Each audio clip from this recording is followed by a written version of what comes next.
Hello, everyone, and welcome to the first podcast of the Cal Paxson Show. As many of you know, I was forced to find a new home after KRP Oregon bowed to pressure from its liberal parent company, the ASPCA. Apparently, they received a number of complaints regarding one of my recurring radio segments, Kill Dem Dogs, during which I randomly selected a registered Democrat and killed their dog. So rather than sign on with another radio station where I would risk further exposure to the liberal conspiracy, I've decided on this new format where I may speak unfiltered, unbridled, uninhibited by the media elite to my loyal following. So once again, welcome. As those of you who know me are aware, I am never anything less than fair, and my facts are all tirelessly researched to ensure their validity. My pledge to you is to always be right 100% of the time.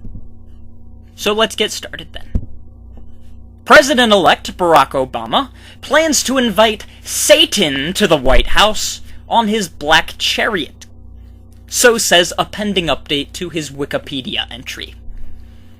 For those of you who read newspapers, this is not a surprise.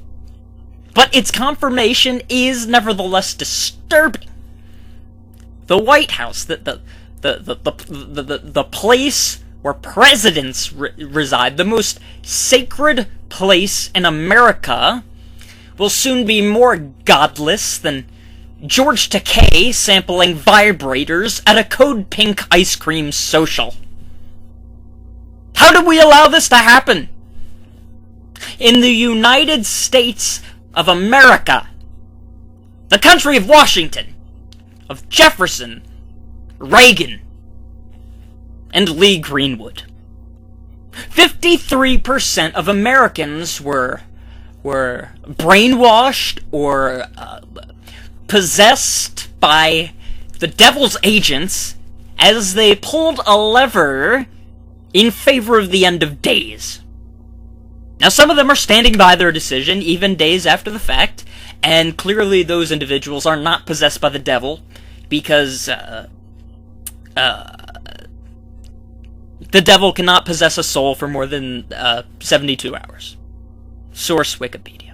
So, that leaves just one other explanation.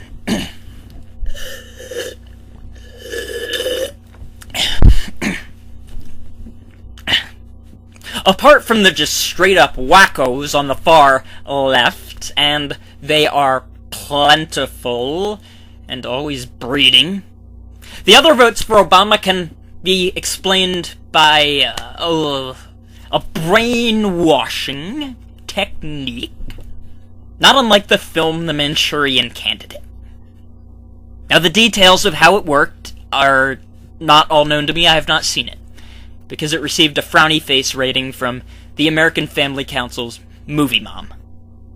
But, as I understand it, the plot is about a candidate, a liberal candidate, who is brainwashed to push an evil agenda of tax cuts for poor people and surrendering to terrorists. Sound familiar to anyone? Anyone who perhaps watched the Democratic National Convention? The question then becomes, what do we do about it? What do we do? Every day I go out on the street, and people walk up to me, and they say, what do we do? What do we do? I can't catch a cab anymore. My taxes are going to go up. What do we do?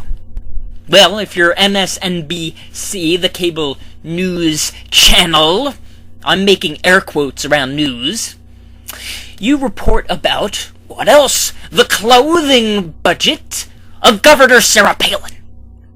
Really? Really? So, rather than address the most wrong, despicable, dangerous event in human history, this Manchurian-like brainwashing of voters, you're going to talk about Sarah Palin's blazers and pleated skirts and scarves and polar bear pins. Keith Olbermann is going to talk about Sarah Palin being a diva. Keith Olbermann is going to talk about Sarah Palin being a diva? Pot kettle black, sir! It's in moments like these that I fear the trumpets of the apocalypse are sounding. In our next segment, we'll be discussing polar bears.